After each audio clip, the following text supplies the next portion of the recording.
नमस्कार दोस्तों, मैं विनय पाठक दिल्ली एस के इस YouTube प्लेटफॉर्म में आप सभी का स्वागत करता हूं। जैसा कि आप स्क्रीन में देख पा रहे हैं, आज का मेरा टाइटल रहेगा कलचुरी प्रशासन भाग 2। इससे पहले कलचुरी प्रशासन भाग 1 वीडियो YouTube के इस प्लेटफॉर्म में अपलोड किया जा चुका है। तो जो छात्र इस वीडियो को नहीं देख पाए हैं, इससे पहले जो इसमें अपलोड किया गया है, पहले वो पार्ट 1 को कवर करें, उसके पश्चात इस पार्ट 2 के वीडियो को देखें। खास बात इस बार ये रहा कि आप लोगों ने देखा कि मेंस का रिजल्ट आ गया और इंटरव्यू में जितने भी छात्र चयनित हुए हैं उन सबको बहुत बहुत शुभकामनाएं। अच्छे से प्रिपेयर करके आप अपने आप को तैयार करें। साथ ही साथ जो छात्र उसमें स्थान नहीं बना पाए उनके लिए एक पुनः प्रयास के लिए एक अच्छे स्तर की रणनीति तैयारी की आवश्यकता है। वो उस अपने आप का असेसमेंट मूल्यांकन करके, स्व मूल्यांकन करके निर्धारित करें कहाँ कमियां रह गई और उसको सुधार करके फिर आगे आप प्रयास को अपने स्तर को बढ़ाएं। कलचुरी प्रशासन के अंतर्गत अगर मैं बात करता हूं तो जैसे कलचुरी प्रशासन भाग 1 में हमने यहाँ पर कुछ बिंदुओं पर विचार किया था। जैसे अगर हम कलचुरी प्रशासन की बात करते हैं तो कलचुरी प्रशासन में हमने पिछली क्लास में आपको पता है कि कलचुरी वंश ने लगभग कहा जाए तो 1000 ईस्वी से लेकर 1741 ईस्वी तक प्रत्यक्ष तौर पर और उसके पश्चात मराठा के अधीन होकर 1741 से 1758 तक इन्होंने शासन किया है। 1757 के लास्ट तक 58 से बिंबा जी का शासन प्रारंभ हो जाता है। तो कलचुरी प्रशासन के अंतर्गत हम यहाँ की व्यवस्था में सबसे पहले हमने पिछले क्लास में कवर किया था प्रशासनिक व्यवस्था। प्रशासनिक व्यवस्था के अंतर्गत अगर हम बात करेंगे तो इसमें हमने देखा था कि 3 स्तर पर यानी सत्ता जो है वो विकेंद्रीकृत सत्ता हुआ करती थी, यानी सत्ता का अलग अलग स्तर पर प्रशासन का एक ढांचा रहता था। सत्ता के स्वरूप की बात करेंगे तो सत्ता का स्वरूप कुछ इस प्रकार से रहता था। कुछ स्तर पर राजा स्वयं स्वतंत्र निर्णय लेते थे, कुछ स्तर पर राजा जनता के मध्यस्थता के आधार पर निर्णय लेते थे और कुछ स्तर पर स्थानीय स्वशासन जैसी संस्था, जैसे पंचकुल का नाम हमको मिलता है, जिसमें जनता के द्वारा चुने हुए व्यक्ति जनता के लिए जनता के ऊपर शासन करते थे। तो ये अलग अलग स्तर पर प्रशासन का उल्लेख मिलता है। इसके अलावा अगर हम बात करेंगे तो इसी प्रशासनिक व्यवस्था में हमने अधिकारी गणों को जाना था, जिसके अंतर्गत महाध्यक्ष, महामंत्री, महापुरोहित, इसके अलावा महाप्रमात्री, महाप्रतिहार, शोल्किक, महाश्वसाधनिक, पीलुपति, इस प्रकार से अलग अलग अधिकारियों के बारे में हमने पिछली क्लास में विचार किया था। साथ ही साथ हमने कलचुरी के अंतर्गत सामाजिक व्यवस्था का भी हमने जिक्र किया था कि सामाजिक व्यवस्था अर्थात समाज कैसा था, महिलाओं की स्थिति कैसी थी, इसके अलावा शिक्षा क्या था, सती प्रथा का प्रचलन था, परिवार किस प्रकार से रहता था, विवाह किस प्रकार से होता था, समाज का स्वरूप कैसा था, इन सब पहलुओं को लेकर भी हम पिछली क्लास में विचार कर चुके हैं। इसके अलावा पिछली क्लास में कलचुरी शासन काल के अंतर्गत हमने आर्थिक व्यवस्था का भी हमने विश्लेषण किया था कि इकोनॉमिकली स्टेटस अगर हम देखें तो कलचुरी शासन में कैसा था, तो कैसे कर प्राप्त होते थे, कृषि व्यवस्था कैसी थी, कौन विभाग देखते थे, पशु बाजार किस प्रकार से लगता था, वजन किस प्रकार से होते थे, मुद्राएं किस प्रकार से चलती थी, इन सब पहलुओं को लेकर हमने इसके पार्ट 1 में हमने इन सभी पहलुओं को लेकर चर्चा किया। और पार्ट 1 जो भी छात्र नहीं देख पाए हैं, इसके आगे बढ़ने से पहले एक बार प्रयास करें कि आप पार्ट 1 को पहले कवर कर ले। ठीक है, हम इसके आगे बढ़ेंगे और कलचुरी प्रशासन पार्ट 2 के इस वीडियो की श्रृंखला में हम कलचुरी प्रशासन में कुछ और चीजों को जानेंगे। जैसे कलचुरियों के समय में उनकी धार्मिक स्थिति कैसी थी, यानी रिलीजियस स्टेटस कैसा था, धार्मिक स्थिति का अथवा व्यवस्था का हम उल्लेख देखेंगे। इसके अलावा देखेंगे कि धार्मिक स्थिति के साथ ही साथ इसके समय में स्थापत्य कला किस प्रकार से थी, भवन का निर्माण, नगर निर्माण, इस प्रकार से किस प्रकार से हमको इसमें जानकारी मिलती है। इसके अलावा तीसरा और लास्ट पॉइंट देखेंगे जिसमें हम शिक्षा और साहित्य का बात करेंगे। ठीक है, कि कलचुरी शासन में शिक्षा का क्या स्तर था, कैसे शिक्षा मिलती थी, उसका स्वरूप क्या था। ठीक है, और दूसरा चीज इसी के अंतर्गत हम लिटरेचर यानी साहित्य के विषय में बात करेंगे। और इसी वीडियो में हम थोड़ा सा कलचुरी के पतन के कारण को भी हम समझेंगे कि कलचुरी वंश किस कारण जो है डिक्लाइन हुआ अथवा उसका पतन हुआ। तो चलिए एक एक करके हम इन बिंदुओं को लेते हैं।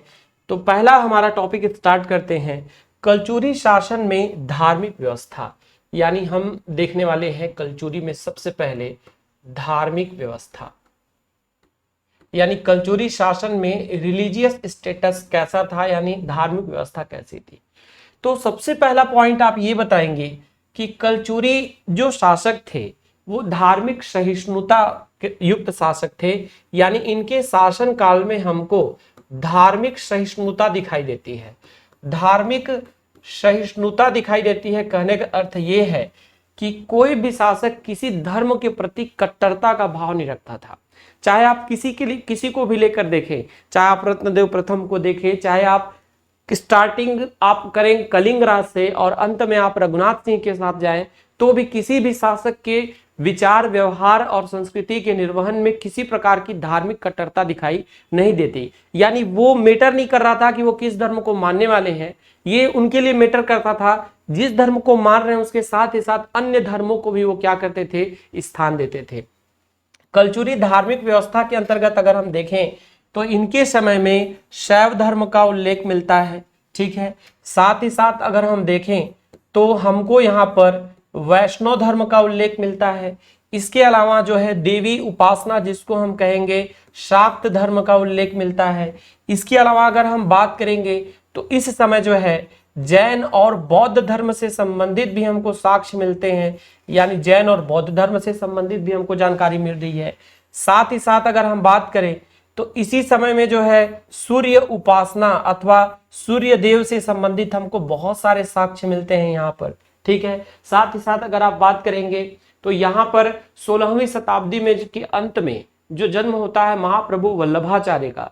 महाप्रभु वल्लभाचार्य ने जो पुष्टि मार्ग को प्रतिपादित किया अथवा शुद्धाद्वैत की जो अवधारणा थी, वो अवधारणा से संबंधित समाज के साक्ष्य भी हमको इनके शासन काल में दिखाई देते हैं, ठीक है। तो यहाँ पर जैसे अगर मैं बात करता हूं शैव धर्म का, तो देखिए हम शैव धर्म में क्या कहेंगे, यानी आपने बताया कि कलचुरियों की शासन धार्मिक व्यवस्था धार्मिक सहिष्णुता की थी, यानी सभी धर्मों के प्रति उनका सम्मान का भाव था। इनके समय में शैव, वैष्णव, शाक्त, जैन और सूर्य देव अथवा मैं कहूंगा पुष्टि मार्ग, अलग अलग प्रकार की मार्ग की भी अवधारणाएं हमको देखने के लिए मिलती है। जैसे सबसे पहला इसके अंतर्गत हम कंटेंट लेते हैं जिसको हम कहेंगे शैव धर्म, ठीक है। तो जब शैव धर्म की बात आती है तो हम बताएंगे अधिकतर जो कलचुरी शासक थे, यानी कलचुरी जो राजा हुए, जो आपके कब से कब तक शासन कर रहे हैं, ये आपके 1000 से लेकर 1741 तक प्रत्यक्ष तौर पर और 1741 से लेकर आपका 1757 तक आपका अप्रत्यक्ष तौर पर शासन कर रहे हैं। तो ये कलचुरी शासक जो थे अधिकांशतः शैव धर्म को मानने वाले थे, यानी भगवान शिव के उपासक थे। अगर हम देखें शैव धर्म से संबंधित छत्तीसगढ़ में साक्ष्य, तो आप स्टार्टिंग से अगर आप मूल्यांकन करें तो आपको देखने के लिए मिलेगा सबसे पहले रत्नदेव प्रथम। तो रत्नदेव प्रथम के लिए अगर मैं बात करता हूं तो रत्नदेव प्रथम का शासनकाल जो आप देखते हैं कि 1045 से लेकर 1065 ईस्वी तक इन्होंने शासन किया। इनके शासन के समय में आप जानते हैं कि इनकी दो एक प्रकार से राजधानियां रही। सबसे पहले इन्होंने जो प्रारंभ में लगभग अगर बात करूंगा तो 1045 से 1050 तक इन्होंने तुम्माड़ पर शासन किया। तो जब ये तुम्माड़ पर यानी अपने पूर्वजों के द्वारा दिए हुए तुम्मान, चूंकि तुम्मान प्राचीन नाम है और इसी तुम्मान जो है परिवर्तित होकर ये आपका तुम्माड़ में परिवर्तित हो जाता है।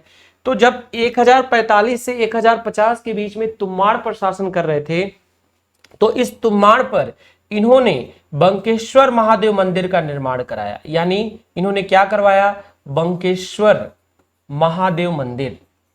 तो बंकेश्वर महादेव मंदिर जो है वो किस धर्म से संबंध रखता है, शैव धर्म से संबंध रखता है।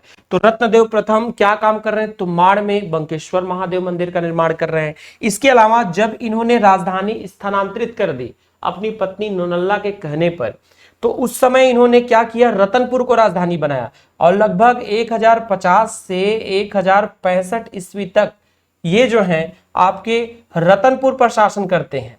और जब रतनपुर पर शासन करते हैं तो इन्होंने रतनपुर में रत्नेश्वर महादेव मंदिर का निर्माण कराया। क्या निर्माण करा रहे हैं ये, रत्नेश्वर महादेव मंदिर। तो रत्नेश्वर महादेव मंदिर का निर्माण करा रहे हैं। यानी यहां पर हमको दो साक्ष्य मिल रहे हैं, किससे संबंधित? रत्नदेव प्रथम से संबंधित। यानी रत्नदेव प्रथम ने तुमाड़ में बंकेश्वर महादेव मंदिर और आपके रतनपुर में रत्नेश्वर महादेव मंदिर का निर्माण कराया, जो कि दोनों किससे संबंध रखता है? शैव धर्म से संबंध रखता है। इसके बाद अगर हम इनके बेटे के ऊपर जाएं, यानी इनके पुत्र हुए जिनका नाम था आपका पृथ्वीदेव प्रथम, ठीक है। इसके बाद हम बढ़ेंगे तो अगला नाम आता है जिनको हम कहते क्या है आपका? पृथ्वीदेव प्रथम। तो पृथ्वीदेव प्रथम जिनका शासनकाल अगर मैं बात करता हूं तो 1065 से लेकर 1090 ईस्वी तक था। तो इन्होंने रतनपुर में जो है अपने नाम से पृथ्वी देवेश्वर मंदिर का निर्माण कराया। इन्होंने क्या काम कराया? पृथ्वी देवेश्वर मंदिर का निर्माण कराया। और इस पृथ्वी देवेश्वर मंदिर का जो निर्माण कराया इन्होंने, कहां निर्माण करा रहे हैं? ये रतनपुर में निर्माण कर रहे हैं। तो ये भी किस धर्म से संबंध रखते हैं? ये किस धर्म से संबंध रख रहे हैं? शैव धर्म से संबंध रख रहे हैं। अगर मैं इनके पुत्र, यानी मैं जा रहा हूं जाजल्य देव के ऊपर, अगर इनके पुत्र यहां पर हम बात करें जाजल्य देव का, तो जाजल्य देव जो शासन कर रहे हैं आपका 1090 से 1120 ईस्वी तक, तो इन्होंने पाली में स्थित जो पहले से पाली में आपको पता है 9वीं से 10वीं शताब्दी के मध्य तक बाणवंशी शासकों ने शासन किया। और बाणवंशी शासकों के जो प्रमुख शासक रहे, जिनको विक्रमादित्य जयमऊ के नाम से जानते हैं, इन्होंने पाली में शिव मंदिर का निर्माण कराया था। तो जो शिव मंदिर पाली में निर्माण कराया गया था, इन्होंने पाली के शिव मंदिर का क्या कराया? जीर्णोद्धार कराया।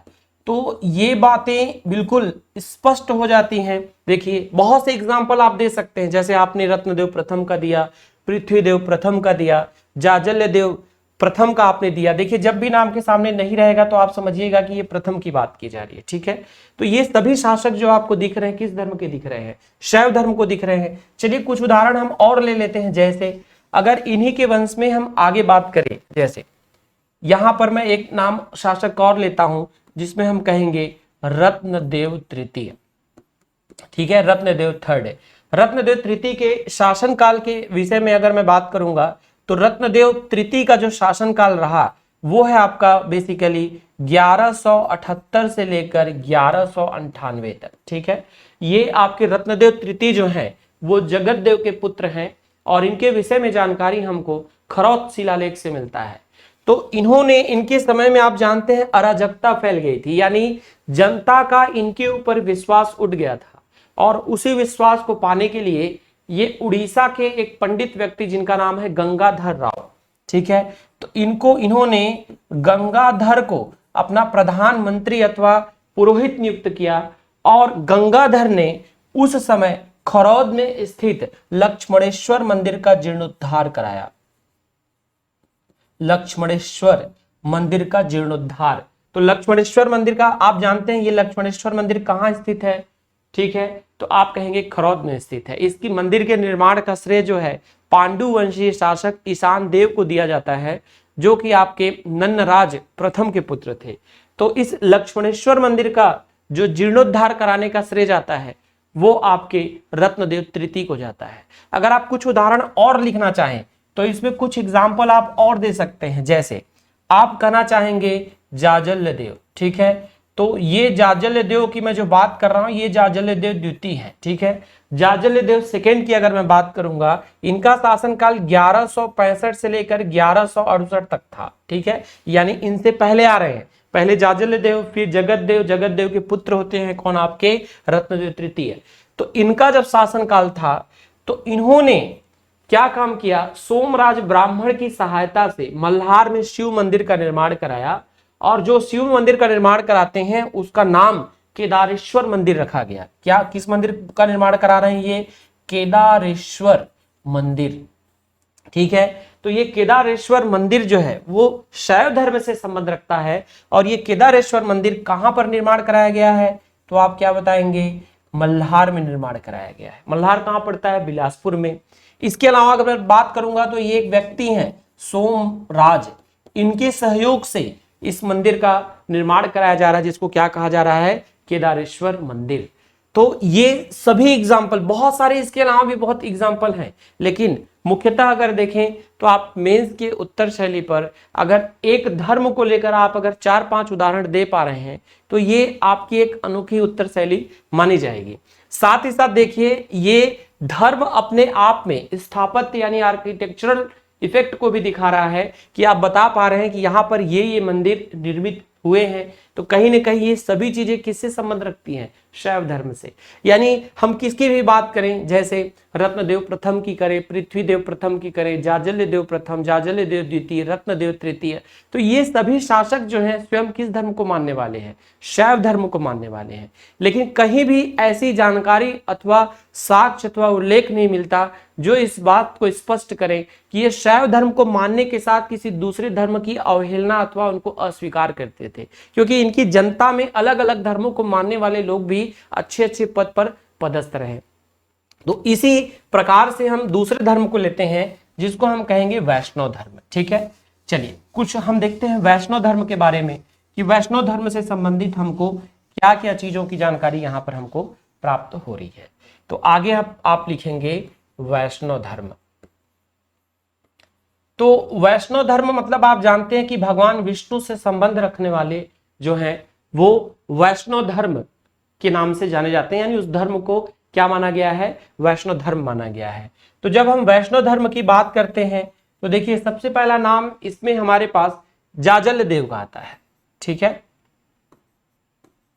जाजल्य देव देखिए स्वयं इससे पहले भी आ चुके हैं कि जाजल्य देव प्रथम, जिनका अभी हमने चर्चा किया कि इनका शासनकाल 1090 से 1120 ईस्वी तक है। ठीक है, तो जाजल्य देव प्रथम जो है, आप इससे पहले भी देखा आपने कि इन्होंने पाली के शिव मंदिर का जीर्णोद्धार कराया।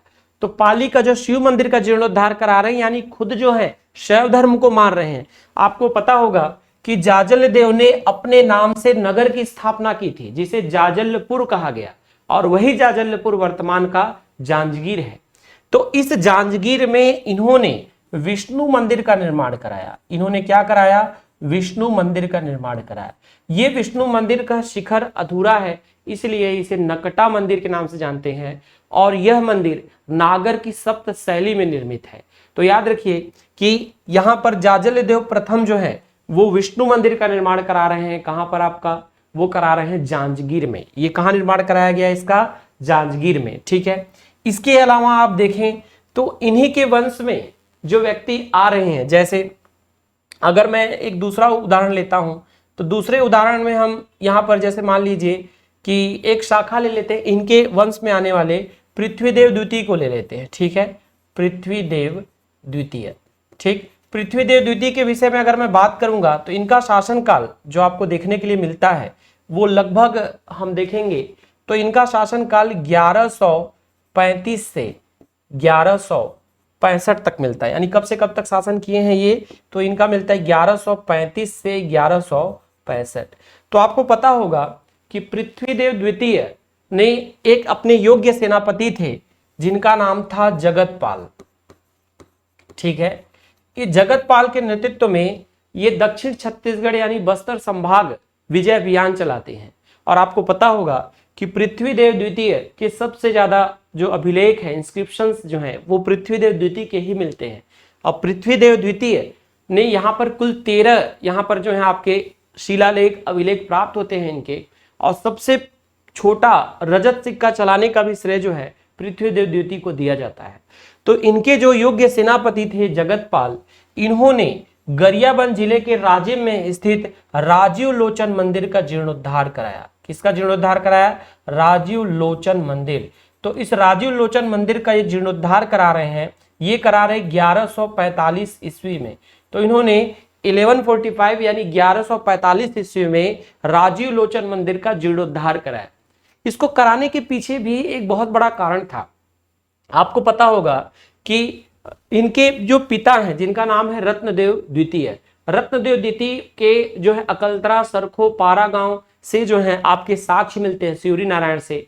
शिवरी नारायण का साक्ष्य बताता है कि इनके समय में 2 हमला हुआ, और 2 हमला में विशेषता अगर देखा जाए तो अनंत वर्मन चोटगंग और एक त्रिपुरी के शासक का हमला देखने के लिए मिलता है। तो उस हमला में अनंत वर्मन चोडगंग पराजित होकर वापस लौट जाते हैं और बाद में पृथ्वीदेव द्वितीय के सेनापति जगतपाल का नाम सुनकर वो समुद्र की ओर भाग जाते हैं। इसको आप छत्तीसगढ़ इतिहास में पढ़ते भी हैं। तो वसुतः इतिहासकार मानते हैं कि जब पृथ्वीदेव द्वितीय ने अभियान चलाया जिसमें मचका, सिहावा, भ्रमरभद्र, कांदा डोंगर, ठीक है, इन सब क्षेत्रों पर ये जब विजय प्राप्त किए तो यहाँ की जनता में एक ऐसी विचारधारा आई कि पृथ्वीदेव द्वितीय जो है वो सत्ता के भूखे हैं, यानी इनको केवल क्षेत्र चाहिए और क्षेत्र का विस्तार चाहिए।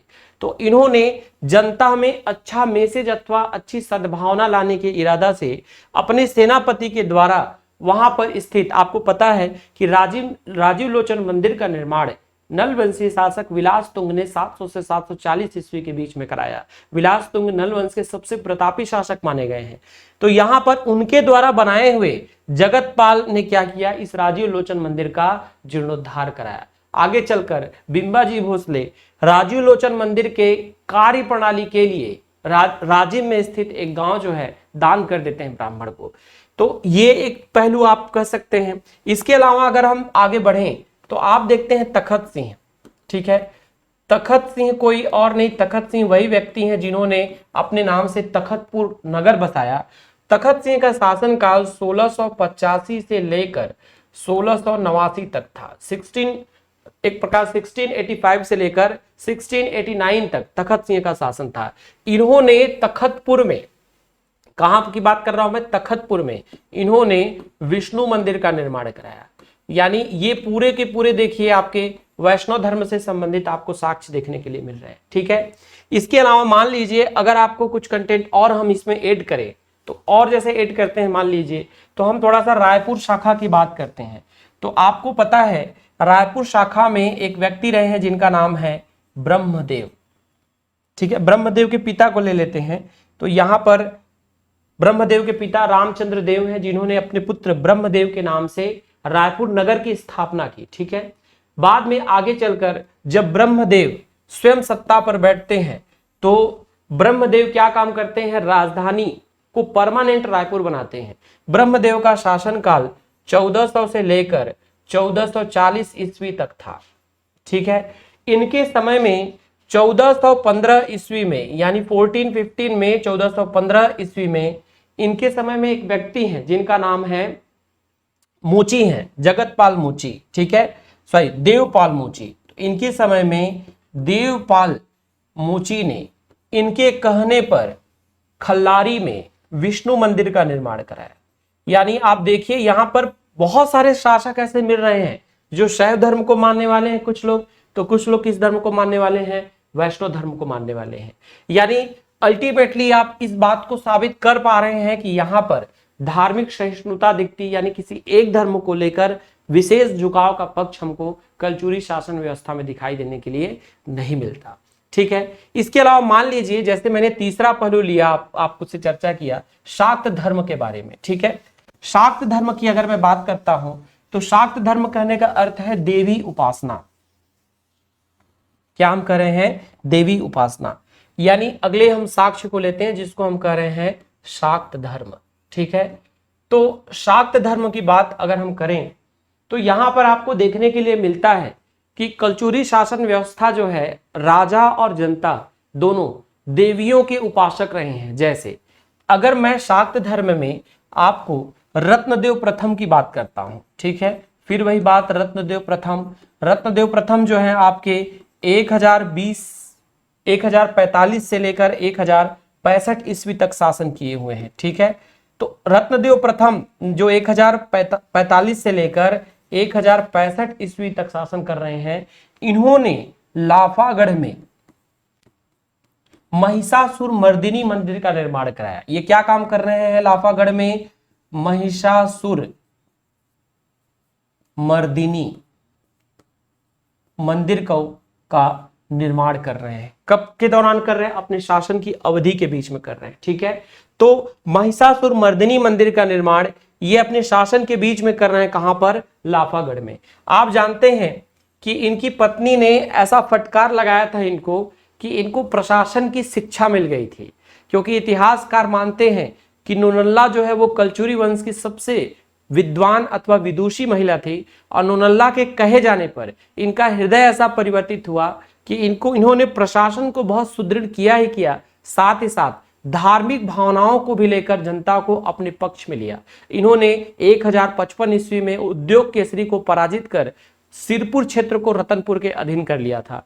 तो इसी कड़ी में ये लगभग कहा जाए 1050 ईस्वी के आसपास इन्होंने रतनपुर में महामाया मंदिर का निर्माण कराया। तो महामाया मंदिर का जो निर्माण करा रहे हैं रतनपुर में 1050 ईस्वी के आसपास, वो किसको किस दिशा में इंडिकेशन दे रहा है, यानी वो शाक्त धर्म के बारे में बता रहा है। ठीक है, इसके अलावा अगर इनके ही वंश में आने वाले किसी और शासक की अगर मैं बात करता हूं, जैसे इस वंश के संस्थापक को ही ले लेते हैं, जिनका नाम क्या है आपका कलिंगराज। कलिंगराज जो इस वंश के वास्तविक संस्थापक माने जाते हैं, जिनका शासनकाल 1000 से लेकर 1020 ईस्वी तक माना जाता है। तो कलिंगराज ने जब तुम्माड़ क्षेत्र पर कब्जा किया तो ऐसा माना जाता है कि तुम्माड़ में धार्मिक भावना को बढ़ाने के लिए इन्होंने तुम्माड़ में महिषासुर मर्दनी मंदिर का निर्माण कराया। ये तुम्माड़ में क्या काम कर रहे हैं, आपका महिषासुर मर्दनी मंदिर का निर्माण कर रहे हैं। ठीक है, तो याद रखिएगा तुम्माड़ में महिषासुर मर्दनी मंदिर का निर्माण का श्रेय कलिंगराज को दिया जाता है।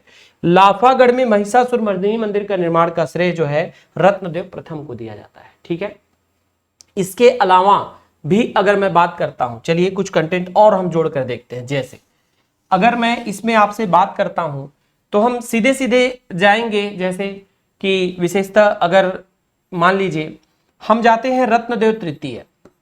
रत्नदेव तृतीय, तो रत्नदेव तृतीय के समय में, यानी हम बात कर रहे हैं आपका बेसिकली 1178 से 1198 के बीच में। तो रत्नदेव तृतीय के शासनकाल के समय में इन्होंने जो है एक वीरा मंदिर का निर्माण किया। इन्होंने क्या निर्माण कराया था, एक वीरा मंदिर। बेसिकली यह मंदिर जो है लखनी देवी मंदिर कहलाता है। क्या कहलाता है आपका, लखनी देवी मंदिर कहलाता है। लेकिन इस मंदिर को जो है एक वीरा मंदिर के नाम से भी जाना जाता है। तो अगर मैं शक्ति की बात करता हूं तो इसी प्रकार से अगर आप बात करें तो संबलपुर में, ठीक है, इसके अलावा हम बात करेंगे नारायणपुर में, मल्हार में, सिरपुर में, जांजगीर में, ठीक है, पाली में आपके दुर्गा मंदिर और चामुंडा देवी का मंदिर निर्माण किया जाता है। और जो सभी चीजें किससे डिपेंड करती हैं, आपका शाक्त धर्म से संबंध रखती हैं। यानी यहां पर कलचुरी शासकों में ही इस प्रकार से हमको उल्लेख मिल रहा है कि ये एक से अधिक धर्म को क्या कर रहे हैं, आपका मान रहे हैं। ठीक है, शाक्त धर्म के बाद मान लीजिए जैसे अगर मैं यहां पर जैन और बौद्ध धर्म से संबंधित बात करता हूं कि जैन और बौद्ध धर्म से संबंधित हमको कलचुरी में क्या क्या जानकारियां मिल रही हैं। तो जब हम यहां पर मान लीजिए अगला हम लेते हैं जैसे जैन और बौद्ध धर्म। ठीक है, तो यहां पर बेसिकली अगर हम देखें तो बौद्ध धर्म से संबंधित जो है हमको जानकारी सिरपुर से विशेषतः मिलता है। आप जानते हैं प्राचीन काल से ही, जैसे मान लीजिए अवदान शतक में उल्लेख मिलता है कि भगवान गौतम बुद्ध का आगमन जो है सिरपुर में हुआ। इसके अलावा वेनसोंग 639 ईस्वी में आपके पांडु वंशीय शासक महाशिगुप्त बालार्जुन के शासनकाल में सिरपुर पर आते हैं। सिरपुर और मल्हार की यात्रा करते हैं, 3 महीना छत्तीसगढ़ में समय व्यतीत करते हैं। और उन्होंने सीयू की पुस्तक में छत्तीसगढ़ को कियासलो शब्द से संबोधित किया। तो बहुत सारे साक्ष्य जो हैं हमको सिरपुर और मल्हार से प्राप्त होते हैं, क्योंकि जो साक्ष्य पांडुवंशी हैं जो बौद्ध धर्म से संबंध रखते हैं, चूंकि पांडु वंश का शासनकाल 6वीं से 7वीं शताब्दी तक है और यहाँ पर इसके काफी समय पश्चात कलचुरियों का शासन देखने के लिए मिलता है। और जैसे मैं मल्हार की बात करता हूं तो जाजल्यदेव ने अपने शासनकाल के दौरान यानी 1090 से 1120 ईस्वी के बीच में इसको जीत के अपने अधीन कर लिया। 1055 ईस्वी में रत्नदेव प्रथम ने सिरपुर को जीत कर अपने अधीन कर लिया। तो ये जो क्षेत्र अधीन में हुए, यहाँ पर किसी प्रकार से बौद्ध धर्म से संबंधित प्राप्त जो भी साक्ष्य रहे अथवा जो मूर्तियां रही, उनको किसी प्रकार से शासकों ने उनको खंडित नहीं किया, उनको तोड़ा नहीं, यानी उस धर्म के प्रति भी उनकी सहिष्णुता जागृत थी। तो यहां पर हमको सिरपुर हो गया, मल्हार हो गया, ठीक है। इसके अलावा हम बता सकते हैं आरंग क्षेत्र से भी हमको जो है बौद्ध धर्म से संबंधित हमको साक्ष्य देखने के लिए मिलते हैं। ठीक है, साथ ही साथ यहां पर अगर मैं बात करूंगा तो तुरतुरिया, तुरतुरिया आप जानते हैं, तुरतुरिया भी क्या है, बौद्ध धर्म से संबंधित एक आपका क्या है, स्थल है। यानी ये ऐसे स्थल हैं जहां पर जनता जो थी वो बौद्ध धर्म को मानने वाली थी और यहाँ के शासकों ने इस धर्म के प्रति किसी भी प्रकार की कट्टरवादी सोच को नहीं दर्शाया, यानी इन्होंने इसके प्रति जो है आस्था का भाव रखा। अगर हम जैन धर्म की बात करते हैं तो जैन धर्म में अगर हम जाएंगे तो हमको देखने के लिए जैसे आरंग हो गया, ठीक है, इसके अलावा जांजगीर हो गया, ठीक, इसके अलावा हम कह सकते हैं आपका मल्हार हो गया, ठीक है, इसके अलावा हम कह सकते हैं अंबिकापुर हो गया। तो यहां से आपके जैन धर्म से संबंधित कलचुरी कालीन साक्ष्य हमको प्राप्त होते हैं। यानी विशेष प्रकार से अगर आप देखें तो आपको जैसे पता है सातवाहन वंश के समय में बहुत सारे साक्ष्य हमको जांजगीर से मिलते हैं। तो जो भी जैन धर्म में तीर्थंकर हुए, जैसे अगर आप देखेंगे ऋषभ देव प्रथम तीर्थंकर हैं, ठीक है, महावीर स्वामी 24वें अंतिम तीर्थंकर और जैन धर्म के वास्तविक संस्थापक हैं। तो इनसे संबंधित साक्ष्य हमको मेनली अगर देखा जाए तो आरंग, जांजगीर, मल्हार और अंबिकापुर में मिलते हैं। इसके अलावा भी आप पढ़ते हैं जैसे कि मान लीजिए आपको नगपुरा दुर्ग में मिल रहा है, बस्तर के भाटागुड़ा में मिल रहा है। तो वो सब साक्ष्य इस काल से संबंध नहीं रखते, लेकिन इन स्थलों से जो हमको साक्ष्य जैन धर्म से संबंधित मिलते हैं वो हमारा कलचुरी काल से संबंध रखता है। ठीक है, यानी कलचुरी काल के समय में जो ये रहे वो हमको साक्ष्य यहाँ पर प्राप्त होते हैं। इसी के साथ ही साथ इसमें कुछ कंटेंट आप और बता सकते हैं, जैसे बौद्ध धर्म और जैन धर्म के साथ ही साथ आप बता सकते हैं सूर्य उपासना। ठीक है, अधिकतर जो मंदिर है यहाँ के, ठीक है, ध्यान रखेंगे ओम नमः शिवाय शब्द से प्रारंभ होते हैं। यानी अधिकतर मंदिरों में जहां पर देखने के लिए मिलता है ओम नमः शिवाय, यानी शासक जो है जितने भी शिव मंदिर यहां पर देखने के लिए मिलेंगे हमको सभी जो है ओम नमः शिवाय शब्द से प्रारंभ होता है। इसके अलावा यहां पर हमको देखने के लिए मिलता है सूर्य उपासना। सूर्य उपासना यानी यहां पर आप ध्यान रखेंगे कि भगवान सूर्य जो है और उनके जो पुत्र हैं जिनका नाम है रेवंत, ठीक है, तो यहां पर याद रखेंगे सूर्य और उनके पुत्र रेवंत, इनके बहुत सारी मूर्तियां, ठीक है, और अथवा मैं कहूंगा प्रतिमाएं अथवा मंदिर हमको प्राप्त होते हैं और इनसे संबंधित हमको जानकारी जो है विशेषता अगर मैं बात करूंगा तो जांजगीर में हमको प्राप्त होता है। इसके अलावा नवीनतम जिला शक्ति में हमको प्राप्त होता है, इससे संबंधित हमको साक्ष्य, और हम बात करेंगे तो पाली में। तो ये तीन जो स्थल हैं वो विशेषतः भगवान सूर्य और उनके पुत्र रेवंत से संबंधित साक्ष्य हमको देते हैं। इसी समय में ही महान संत वल्लभाचार्य के द्वारा प्रतिपादित जो है पुष्टि मार्ग अथवा शुद्धाद्वैत को मानने वाले भी बहुत से लोग यहाँ पर रहे होंगे, ऐसा इतिहासकारों का मानना है।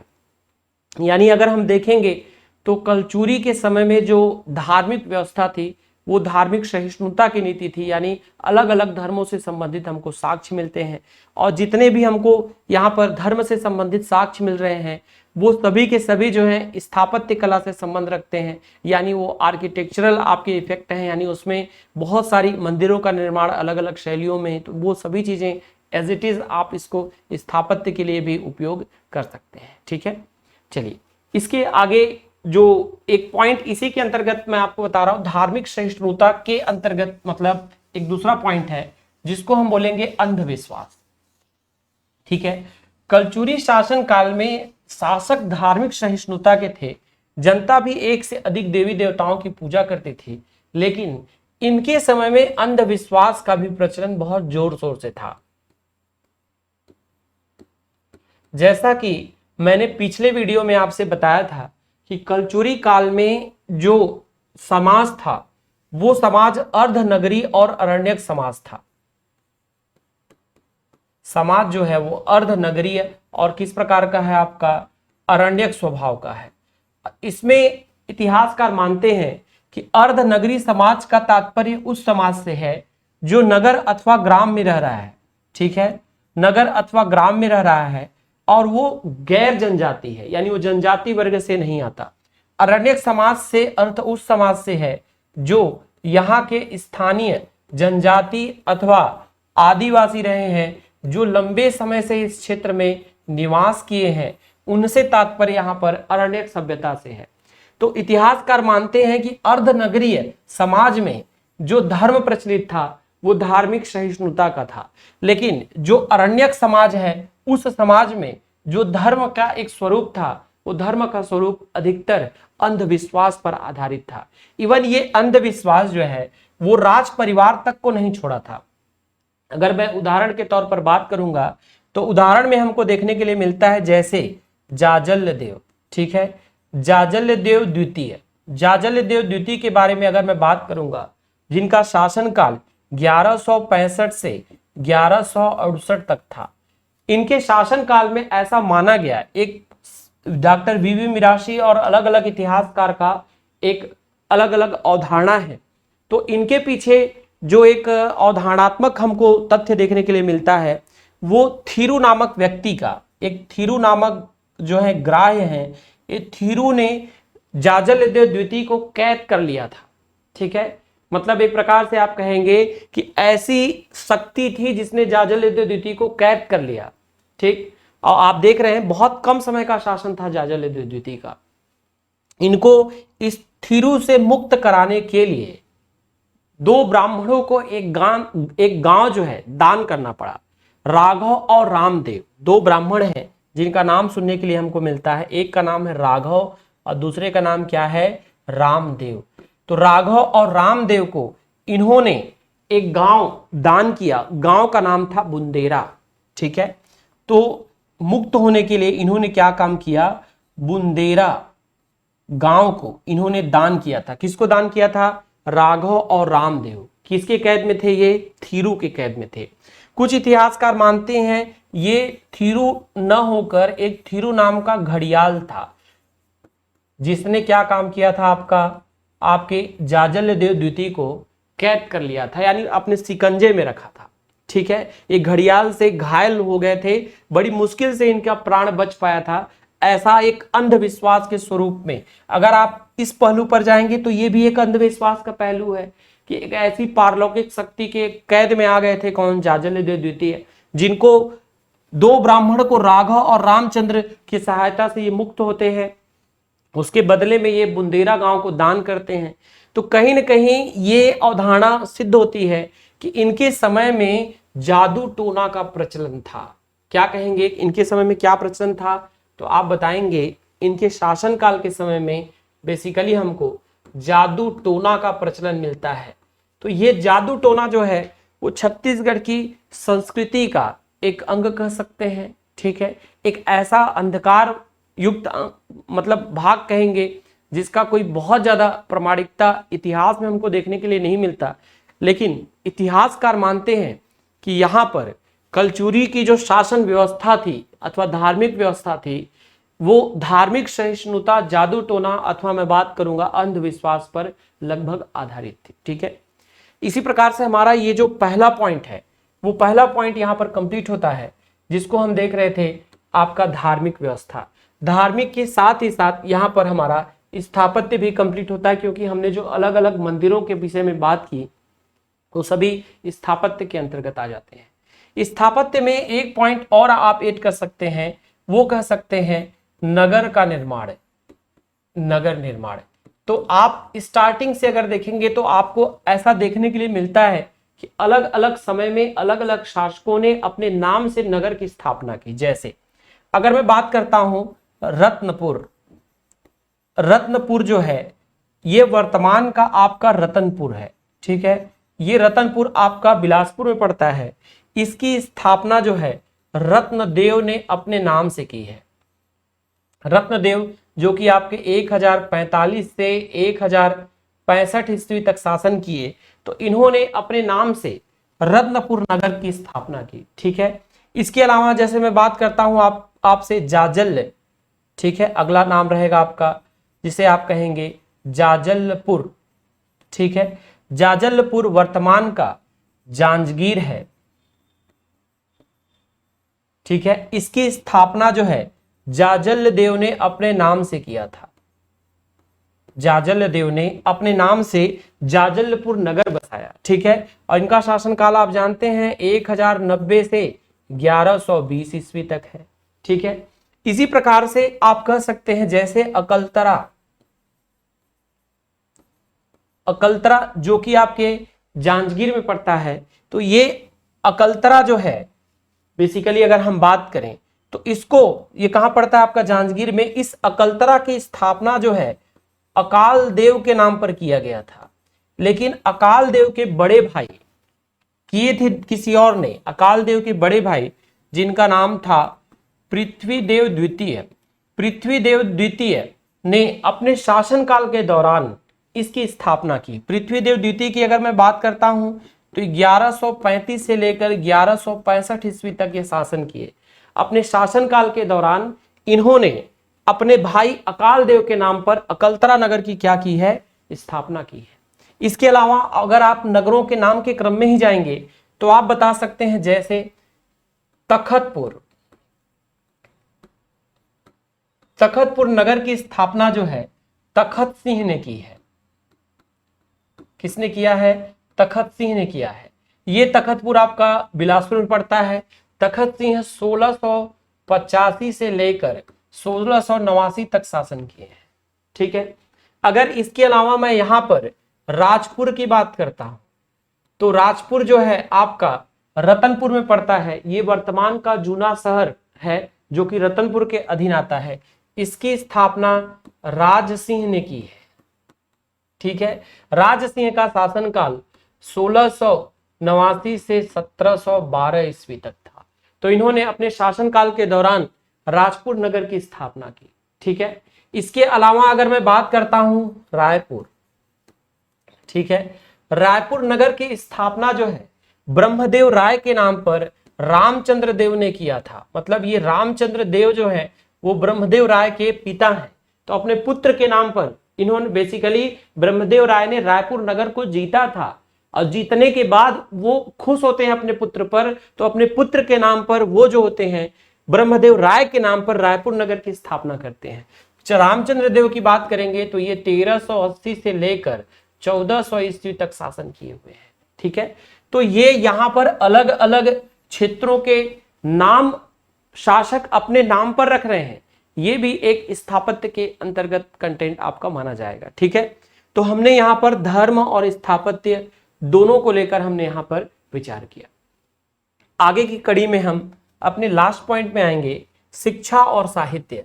तो हम देखने जा रहे हैं कि कलचुरी प्रशासन में शिक्षा का क्या स्थिति था, और उसके बाद हम देखेंगे कि यहाँ पर साहित्य में हमको क्या देखने के लिए मिलता है, या साहित्य बेसिकली साहित्य को यहाँ पर हम दो स्टैंडर्ड में डिवाइड करेंगे, एक कलचुरी के समय का और एक कलचुरी के पश्चात। ठीक है, तो शिक्षा के अंतर्गत हमको जो है गुरु शिष्य आश्रम परंपरा हमको दिखाई देने के लिए मिलती है। क्या देखने के लिए मिलता है, गुरु शिष्य आश्रम परंपरा।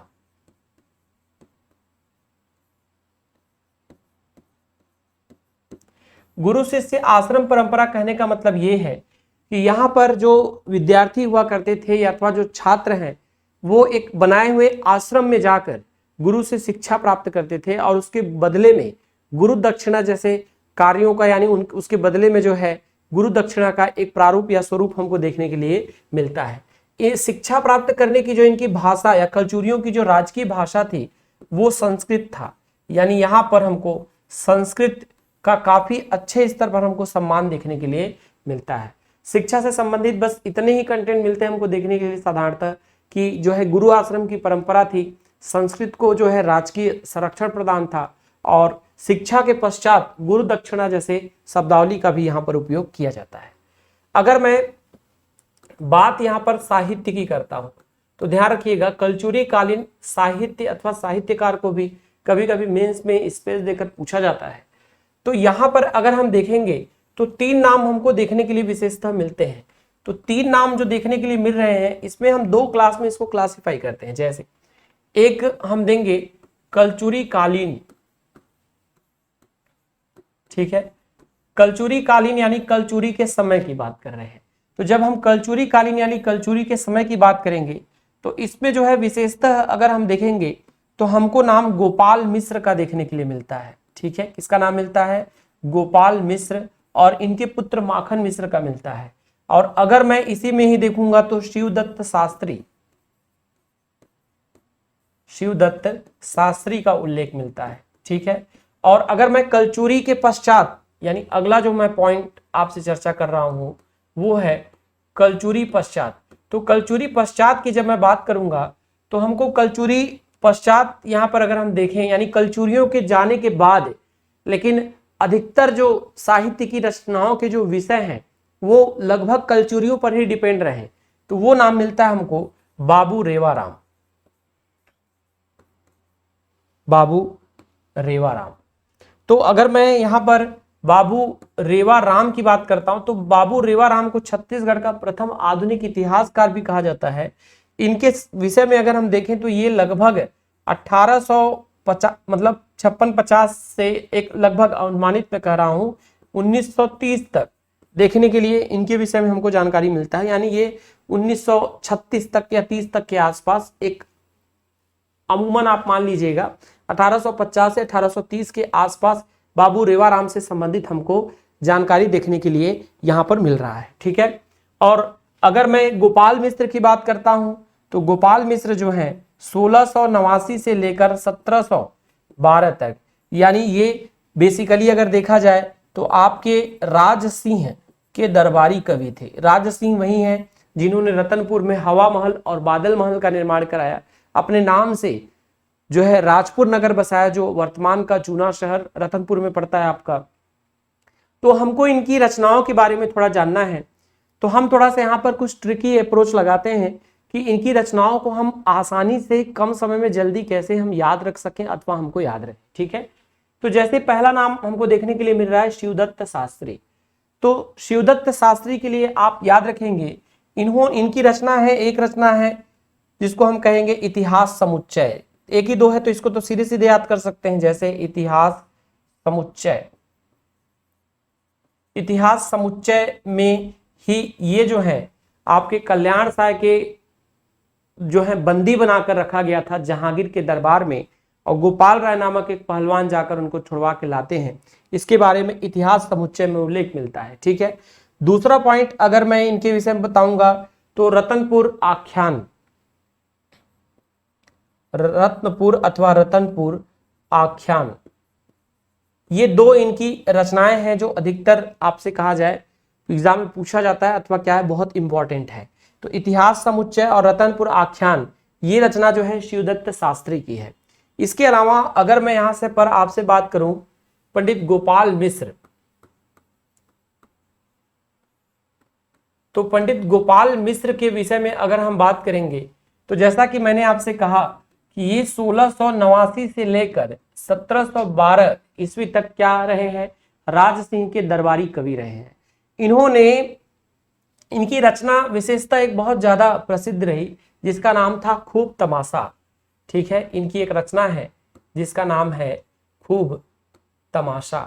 इस खूब तमाशा में इन्होंने बेसिकली औरंगजेब की आलोचना की है, और ये औरंगजेब के समकालीन शासक हैं आपके। तो खूब तमाशा में पहली बार छत्तीसगढ़ शब्द का प्रयोग किया गया है राजनीतिक संदर्भ में, यानी Chhattisgarh term was first time used by Gopal Mishra in political context, यानी ये राजनीतिक संदर्भ में पहली बार जो है छत्तीसगढ़ शब्द का प्रयोग खूब तमाशा में किया गया।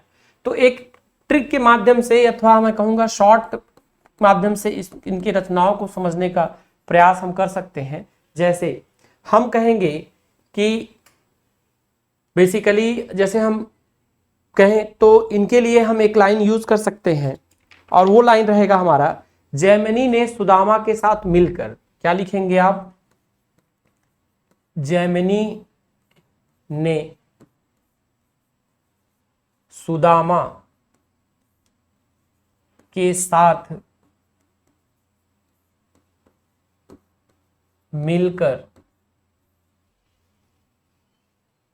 रतनपुर में, ठीक है, रामायण, या ऐसा लिखते हैं राम प्रताप, ठीक है, रतनपुर में राम प्रताप की खूब भक्ति की। आप इसको ऐसे ही याद कर सकते हैं, जिसको कहेंगे जैमिनी ने सुदामा के साथ मिलकर रतनपुर में राम प्रताप की खूब भक्ति की। तो ये रचना किसकी है? आपका गोपाल मिश्र की। इसमें आप छोटे छोटे पॉइंट को यहाँ पर आप स्पेस दे सकते हैं, जैसे जैमिनी एक अपने आप में एक रचना है, इसके साथ ही साथ आप कह सकते हैं अश्वमेघ, ठीक है, अश्वमेघ। कई बार इसको ऐसा पढ़ लेते हैं हम, जैमिनी अश्वमेघ, ठीक है, जैमिनी अश्वमेघ। सुदामा से आप याद रखेंगे सुदामा चरित, अगली रचना आप बताएंगे सुदामा से क्या रहेगा आपका? सुदामा चरित, ठीक है। इसके अलावा आप देखिए राम प्रताप अपने आप में एक कंप्लीट रचना है। खूब से याद रखना है आपको, खूब तमाशा, ठीक है।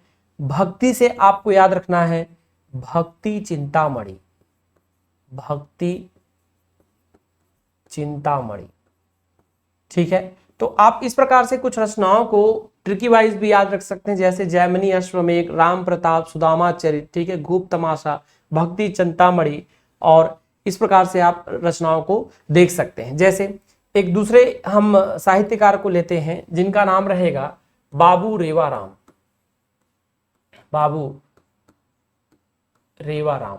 बाबू रेवाराम ने कुल 13 रचनाएं लिखी हैं। उन 13 में कुछ को हम यहाँ पर विचार करते हैं। जैसे यहाँ पर लिखेंगे रामायण में भोग विलास को देखकर, आप ट्रिक के हिसाब से इसको समझने का प्रयास कीजिए। आप क्या लिखेंगे? रामायण में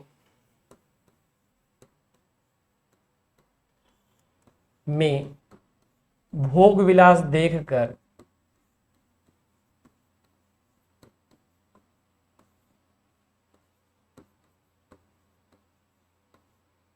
रामायण में भोग विलास देखकर, ठीक, गंगा गीता नर्मदा ने, आगे लिखेंगे गंगा गीता नर्मदा, रामायण में भोग विलास देखकर गंगा गीता नर्मदा ने ब्राह्मण से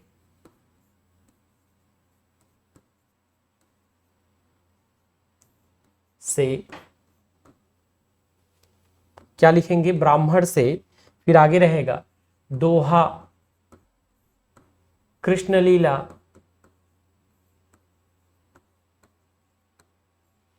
एवं माता का भजन गवाया, माता का भजन गवाया, ठीक है। एकदम स्टेटमेंट वाइज आप याद रख सकते हैं कि रामायण में भोग विलास देखकर गंगा गीता नर्मदा ने ब्राह्मण से दोहा कृष्ण लीला एवं माता का भजन गवाया, ठीक है। इसके बाद आगे आप बताएंगे कृष्ण लीला, ठीक है, का वृत्तांत सुनकर रत्न से रत्नपुर की परीक्षा ली। कृष्ण लीला, कृष्ण लीला का वृत्तांत सुनकर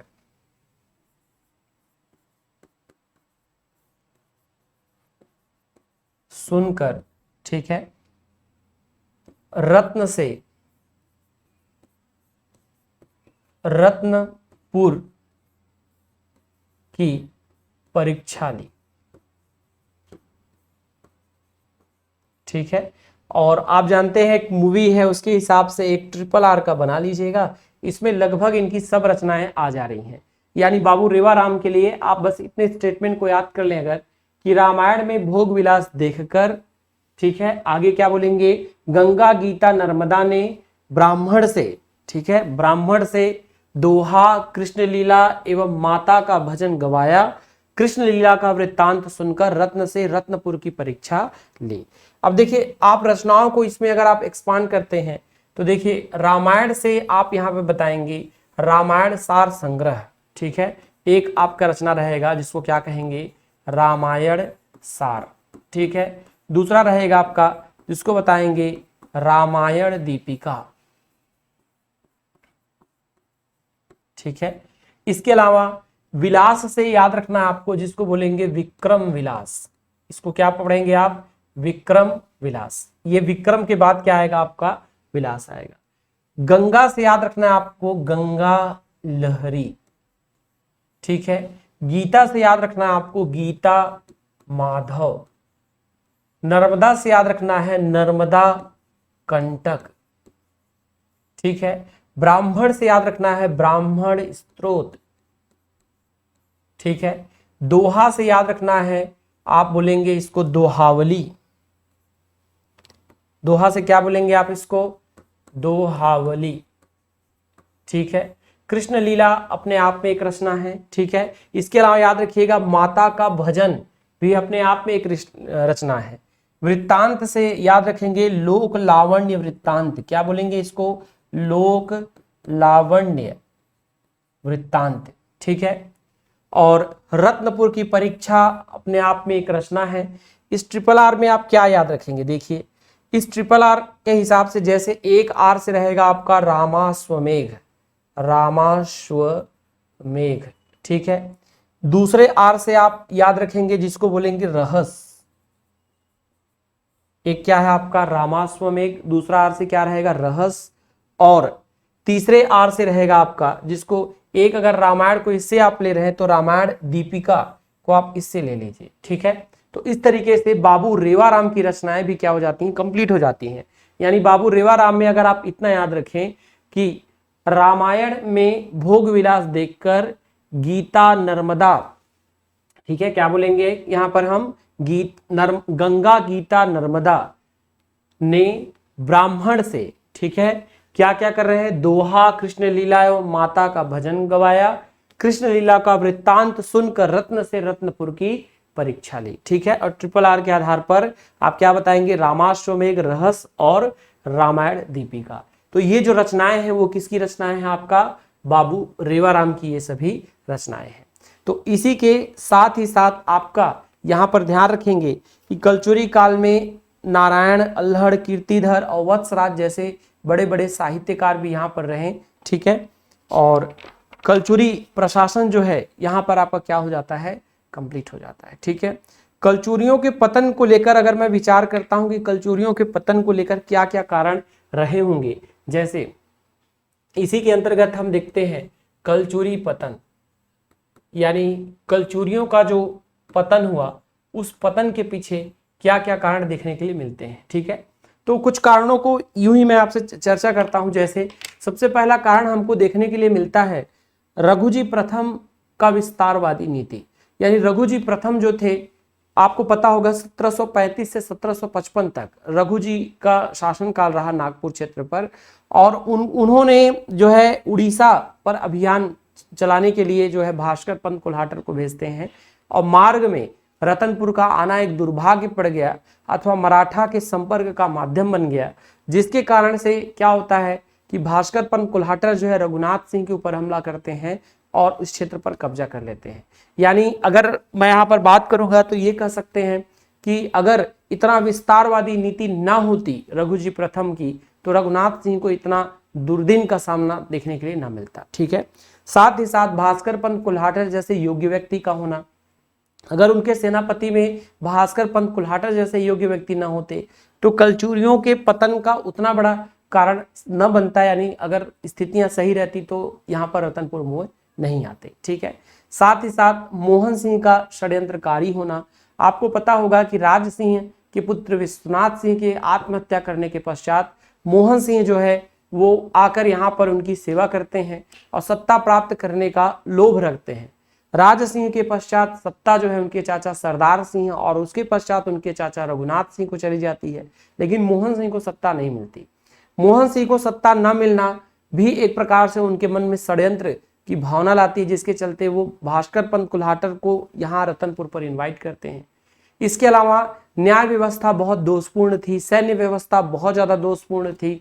ठीक है, सैनिकों का रखरखाव सही नहीं था, जमींदारी जो बड़े बड़े जमींदार थे वो बड़े बड़े जमींदार जो थे वो अलग हो चुके थे, क्योंकि वो अब कलचुरियों की पहले जैसी तूती नहीं बोलती थी, इसलिए या उनकी प्रशासन व्यवस्था से जमींदार संतुष्ट नहीं रहते थे, इसलिए वो अपना अलग से वर्चस्व बनाकर शासन कर रहे थे। इसके अलावा अगर हम बात करेंगे तो हम कह सकते हैं रघुनाथ सिंह के जीवन में भी बहुत उथल पुथल होना, क्योंकि एक पुत्र था, उसके पुत्र के मृत्यु के वियोग में वो 60 वर्ष की अवस्था में ग्रसित थे, तो युद्ध की स्थिति इस प्रकार से संभालना उनके लिए संभव नहीं था। इसके अलावा भी हम बता सकते हैं कि अयोग्य और अक्षम शासक थे। अगर आप देखेंगे प्रताप मल्ल के पश्चात, जो कि 1198 से 1222 तक शासन किए, उसके पश्चात जितने भी शासक यहाँ देखने के लिए मिलते हैं, सभी के सभी लगभग हमको कोई बड़े योग्यवान शासक हमको देखने के लिए नहीं मिलते, कल्याण साय को छोड़कर। ठीक है, इसके बाद अगर हम देखें तो रतनपुर का उपजाऊ होना और रतनपुर की सत्ता का विभाजन होना। कलचुरी जो सत्ता थी वो रतनपुर और रायपुर दो शाखाओं के तौर पर शासन कर रही थी। इसका भी जो है बहुत ज्यादा बेनिफिट जो है भास्कर पंत कोल्हाटर को मिलता है। तो इस तरीके से कलचुरी शासन व्यवस्था का ये दूसरा और अंतिम वीडियो यहीं पर समाप्त होता है। आप अपनी तैयारी को निरंतर बनाए रखें। फिर मैं किसी दूसरे वीडियो के माध्यम से आप सबसे जुड़ूंगा दोस्तों। धन्यवाद।